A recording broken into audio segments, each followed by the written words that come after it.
Discovering the mindfulness. Mindfulness means paying attention and purpose in the present moment, infused with qualities like kindness, curiosity, and acceptance. Through being mindful, you discover how to live in the present moment in an enjoyable way rather than worrying about the past or being concerned about the future. The past is already gone and can be changed. The future is yet to arrive and is completely unknown. The present moment, this very moment now, is ultimately the only moment you have. Mindfulness shows you how to live in this moment in harmonious way. You find out how to make the present moment a more wonderful moment to be in, the only place in which you can create, decide, listen, think, smile, act, or live. You can develop and deepen mindfulness through doing mindfulness meditation on a daily basis from a few minutes to as long as you want. This chapter introduces you to mindfulness and mindfulness meditation and welcomes you aboard a fascinating journey. Understanding the meaning of mindfulness. Mindfulness was originally developed in ancient times and can be found in Eastern and Western two cultures. Mindfulness is a translation of the ancient Indian word sati, which means awareness, attention, and remembering. Awareness. This is an aspect of being human that makes you consciousness of your experience. Without awareness, nothing would exist for you. Attention. Attention is focused awareness. Mindfulness training develops your ability to move and sustain your attention wherever and however you choose. Remembering. This aspect of mindfulness is about remembering to pay attention to your experience from moment to moment. Being mindful is easy to forget. The word remember originally comes from the Latin re again and memorially be mindful of. The Japanese character for mindfulness is illustrated below. Yes, it's illustrated below. It combines the words for mind and heart and beautifully captures from the essence of mindfulness as not just awareness, but awareness from the heart. Say that you want to practice mindfulness to help you cope with stress. At work, you think about your forthcoming presentation and begin to feel stressed and nervous. By becoming aware of this, you remember to focus your mindful attention to your own breathing rather than constantly worrying. Feeling your breath with a sense of warmth and gentleness helps slowly to calm you down.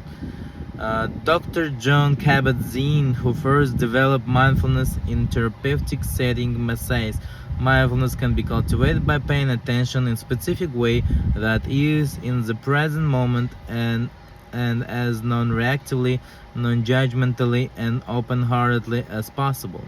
You can break down the meaning even further. Paying attention. To be mindful, you need to pay attention wherever you choose to attend to. Present moment.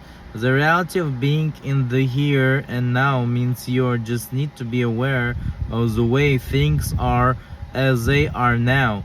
Your experience is valid and correct just as it is, non-reactively. Normally, when you experience something, you automatically react to that experience according to your past conditioning. For example, if you think I still haven't finished my work, you react with thoughts, words, and actions in some shape or form.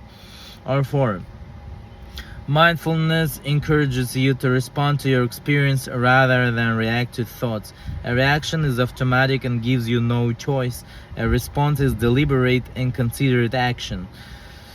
Non-judgmentally, this temptation is to judge experience as good or bad, something you like or dislike. I want to feel bliss. I don't like feeling afraid.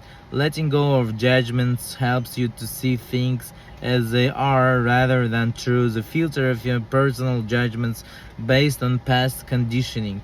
Open-heartedly, mindfulness isn't just an aspect of mind.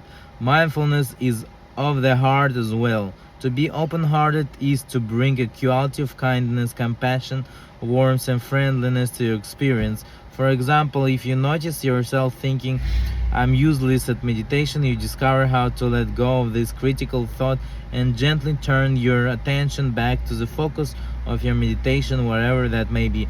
For more attitudes to cultivate for mindfulness, see the chapter 4. Looking at mindfulness meditation. Mindfulness meditation is a particular type of meditation that has been well researched and tested in clinical settings. Meditation isn't thinking about nothing. Meditation is paying attention in a systematic way to wherever you decide to focus on, which can include awareness of your thoughts. By listening to your thoughts, you discover their habitual patterns. Your thoughts have a massive impact on your emotions and the decisions you make, so being more aware of them is helpful. In mindfulness meditation, you typically focus on one or a combination of the following: the feeling of your own breathing, any one of your senses, your body, your thoughts or emotions. Whatever is most predominant is in your awareness.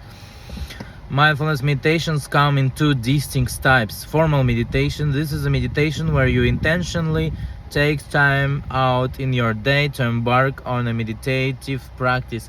Time out gives you an opportunity to deepen your mindfulness practice and understand more about your mind, its habitual tendencies, and how to be mindful for a sustained period of time with a sense of kindness and curiosity towards yourself and your experience. Formal meditation is a mind training.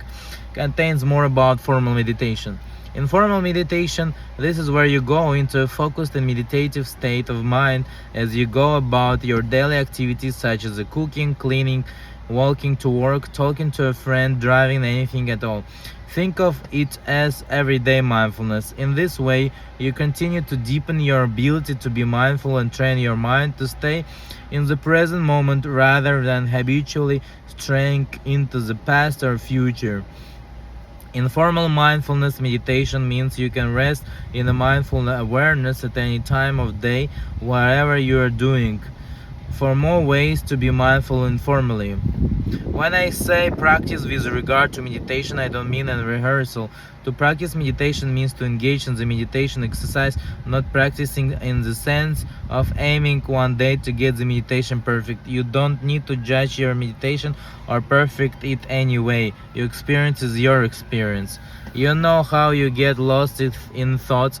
Most of the day, as you go about your daily activities, your mind is left to think whatever it wants. You're operating an automatic pilot, explained more fully in chapter 5.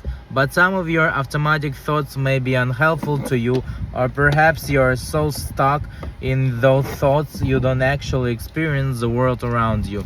For example, you go for a walk in the park to relax, but your mind is lost in thoughts about your next project. First, you are not really living in the present moment. And second, you are making yourself more stressed, anxious, or depressed if your thoughts are unhelpful.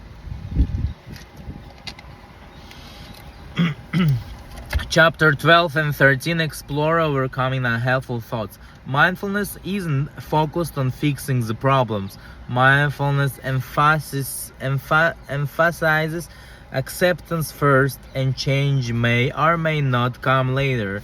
So, if you suffer from an anxiety, mindfulness shows you how to accept the feeling of an anxiety rather than denying or fighting the feeling, and through this approach, change naturally comes about it. As an old saying goes, what we resist persists. Mindfulness says, what you accept transforms. This section explores the many ways in which mindfulness can help you. In mindfulness, acceptance means to acknowledge your present moment experience. Acceptance doesn't mean resignation or giving up. Allowing space to heal. When you have a physical illness, it can be a distressing time. Your condition may be painful or even life-threatening. Perhaps your illness means you are no longer able to do the simple things in life you took for granted before, like run upstairs or look after yourself in an independent way. Illness can shake you to your very core. How can you cope with this? How can you build your inner strength to manage the changes that take place without being overwhelmed and losing all hope. High levels of stress, particularly over a long period of time, have been clearly shown to reduce the strain on your immune system. Perhaps you went down with the flu after a period of high stress. Research on caregivers who experience high levels of stress for long periods of time show that they have a weaker immune system in response to diseases like a flu. Mindfulness reduces stress, and for this reason is one way of managing the illness. By reducing your stress, you improve the effectiveness of your immune system, and this may help increase the rate of healing from the illness you suffer, especially if the illness is stress related. Mindfulness can reduce stress and anxiety, pain, and depression, and boost the energy, creativity, the quality of relationships, and your overall sense of well-being. The more you do mindfulness, the better. Monks who practice mindfulness all their lives have levels of well-being measured in their brains way above anything scientists thought was possible. Chapter 14 is all about how mindfulness can help to heal the body. Enjoying the greater relaxation. Mindfulness can be a very relaxing experience as you discover how to rest with an awareness of your breathing, of the sounds around you. You may begin to feel calmer. However, the aim of mindfulness is not the relaxation. Relaxation is one of the welcome byproducts. Mindfulness is the development of awareness of your inner and outer experiences, wherever they are, with a sense of kindness, curiosity, and acceptance. You may experience very deep states of relaxation when practicing mindfulness, or you may not. If you don't, this doesn't mean you are practicing mindfulness incorrectly. You just need a little patience. Why is a relaxation not the aim of mindfulness? Try being totally relaxed for the next few minutes.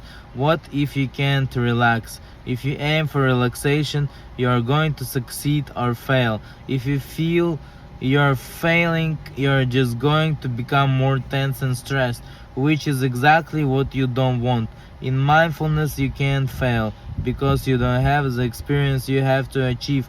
Your simply practice is paying attention to wherever your experience is as best you can, and whatever happens, happens. You're gaining an understanding from your experience. Mindfulness is very forgiving. Table 1 shows the difference between a relaxation and mindfulness exercises. Mindfulness aim to pay attention to your experience from moment to moment as best as you can with kindness, curiosity, and acknowledgement. Relaxation to make muscles relax and to feel calm. Method to observe your experience and shift your attention back to its focus. If you drift into thought with self-criticism, if you can, various such as tightening and letting go of muscles. To be mindful, you usually need to do one thing at a time. When walking, you just walk. When listening, you just listen. When writing, you just write. By practicing formal and informal mindfulness meditation, you are training your brain with mindful attitudes like kindness, curiosity, and acknowledgement. So if you are writing a report, you focus on that activity as much as you can without overly straining yourself. Each time your mind wanders off to another thought, you notice what you were thinking about. Curiosity, and then without criticizing, remember you're being kind to yourself.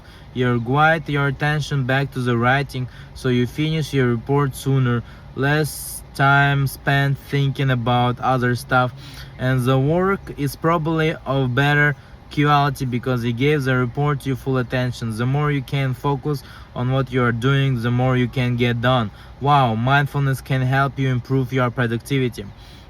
You can suddenly decide to focus on your work and then becomes the focus. The power of attention isn't just a snap decision you make. You can train attention just as you can train your biceps in a gym. Mindfulness is a gym for the mind. However, you don't need to make a huge effort as you do when working out. When training the mind to be attentive, you need to be gentle or the mind becomes less attentive. This is why mindfulness requires kindness. that you're too harsh with yourself, your mind rebels. Awareness also means that you notice where energy is being wasted. If you have a habit of worrying or thinking negatively, you can become aware of such thoughts and learn to stop them. Stress is the biggest cause of absenteeism, not turning up to work.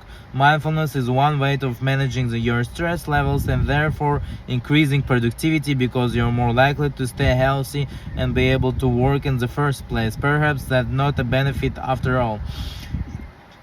Your work also becomes more enjoyable if you are mindful, and when you are enjoying something, you are more creative and productive. If you're training your mind to be curious about the experience rather than bored, you can be curious about whatever you engage in.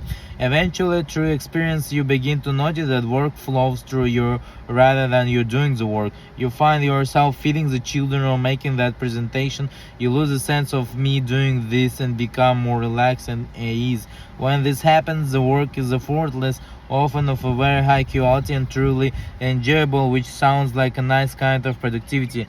Don't you think? Wisdom is regarded highly in Eastern and Western traditions. Socrates and Plato consider the philosophy as literally the love of the wisdom, philosophia. According to Eastern traditions, wisdom is your essential nature and leads to deep happiness for yourself and to helping others to find that happiness within themselves too. You can access greater wisdom. Mindfulness leads to wisdom because you learn to handle your own thoughts and emotions skillfully. Just because you have a negative thought, you don't believe the thought to be true. And when you experience tricky emotions like sadness and anxiety or frustration, you're able to process them using mindfulness rather than being in control of them. With your greater emotional balance, you're able to listen deeply to others and create fulfilling, lasting relationships. With your clear mind, you're able to make better decisions. With your open heart, you can be happier and healthier. Mindfulness leads to wisdom because of your greater level of awareness. You become aware of how you relate to yourself, others, and the world around you. With this heightened awareness, you are in much better place to make informed choices. Rather than living automatically like a robot, you can consciously awake and you take the actions based on reflection and what is the best interest of everyone, including yourself. I consider the Dalai Lama as an example of a wise person. He is kind and compassionate and thinks about the welfare of others. He seeks to reduce the suffering and increase happiness in humanity as a whole. He isn't egocentric, love a lot, and doesn't seem overwhelmed with all his duties and the significant losses he's experienced. People seem to truly enjoy spending time with him. He certainly seems to live in a mindful way. Think about who you consider to be wise people. What are their qualities? I guess you will find them to be consciousness and aware of their actions rather than habitual and lost in their own thoughts. In other words, they are mindful. Discovering your observer self. Mindfulness can lead to an interesting journey of personal discovery. The word person comes from the Latin word persona, originally meaning character and drama or a mask. The word discovery means to discover or to uncover, so in this sense, personal discovery is about uncovering your mask. As Shakespeare said, all the world is a stage and all the men and women merely players. Through mindfulness practices, you begin to see your roles, your personas or masks as a part of what it means to be you. You still do everything you did before. You can keep helping people or making money or whatever you like doing. But you know that this is only one way of seeing these things, one dimension of your being. You probably wear all sorts of different masks for different roles that you play. You may be a parent, daughter, or son, partner, employee. Each of these roles ask you to fulfill certain obligations. You may not be aware that it is possible to put all the masks down through mindfulness practices. Mindfulness is an opportunity to be yourself. When practicing mindfulness meditation, you sometimes have clear experiences of sense of being. You may feel deep in undivided sense of peace, of stillness and calm. Your physical body is which usually feels so solid sometimes fades into the background of your awareness, and you have a sense of connection with your surroundings. Some people become very attached to these experiences and try hard to repeat them as if they are getting closer to something. However, over time you come to realize that even these seemingly blissful experiences also come and go. Enjoy them when they come and then let them go. Through practice mindfulness, you may come not to discover that you are a witness to life experiences. Thoughts, emotions, and bodily sensations come and go in your mindfulness practices, and yet a part of you is just observing this all happening awareness itself. This is something very simple that everyone can see and experience. In fact, being naturally yourself is so simple you easily overlook it. According to Eastern philosophy, this witness you're perfect, whole, and complete just as you are. You may not feel as if you are perfect because you identify with your thoughts and emotions, which are always changing. Ultimately, you don't need to do anything to attain this natural state because you're at this natural state all this time, right here and right now. For these reasons, mindfulness is not about self-improvement. At the core of your being, you're perfect just the way you are. Mindfulness exercises and meditations are just to help train your brain to be more focused and calm, and your heart to be warm and open. Mindfulness is not about changing you, it's about realizing that you're perfectly beautiful within just the way you are. Eckhart Tolle, after The New Earth Creates a Better Life, says, "What a liberation to realize that the voice in my head is not who I am. Who I am then? The one who sees that." Once you discover that you're a witness of all experience, you're less disturbed by the ups and downs of life. This understanding offers you a way to a happier life. Is that a little bit easier to go with the flow and see life as an adventure rather than just a series of struggles? Mindfulness isn't a quick fix, but the adventure of lifetime. Imagine mindfulness as being like a journey on a boat. You're an explorer looking for a new and undiscovered land. Along the way, I'll explain how mindfulness mirrors such a journey. The journey begins as you set sail. You're not sure what you're going to find, and you may not be too sure why you're going in the first place, but that's part of the excitement and adventure. You may think that you are finally doing something you really enjoy and can gain from. This is what you wanted to do, and you are on the boat now. At the same time, you are a bit anxious about what may happen, what if things don't work out. The beginning of this mindfulness journey may feel like this for you. You may be thinking, finally I've found what I need to do, and you're keen to find out how to do it. Being curious and anticipation. At the same time, you may feel unsure that you can do mindfulness, so you suspect you don't have the patience, focus, discipline, inner strength. You have ideas about the journey of mindfulness. At the moment, you may suffer from X and Y, and after reading this book, you want to have reduced those painful feelings. You may have a clear goals you want to achieve, and hope mindfulness is going to help you to achieve those goals. Having a long-term vision as to what you hope to achieve from mindfulness is helpful, but concentrating too much on goals is unhelpful. Mindfulness is ultimately a goalless activity. Mindfulness is process-oriented rather than goal-oriented. You're not actually going anywhere. This is a paradox of mindfulness. You'll get overly obsessed with the goals. You focus on the goal rather than the process. However, mindfulness is a journey itself. You aren't going to reach the present moment. Sometimes in the future you can only be in the present moment now. More important than anything else is how you meet this moment. If you can train yourself to be open, curious, accepting, kind, and aware of this moment, the future takes care of itself. So as you steer your boat, keep aware and awake. For more about vision and mindfulness.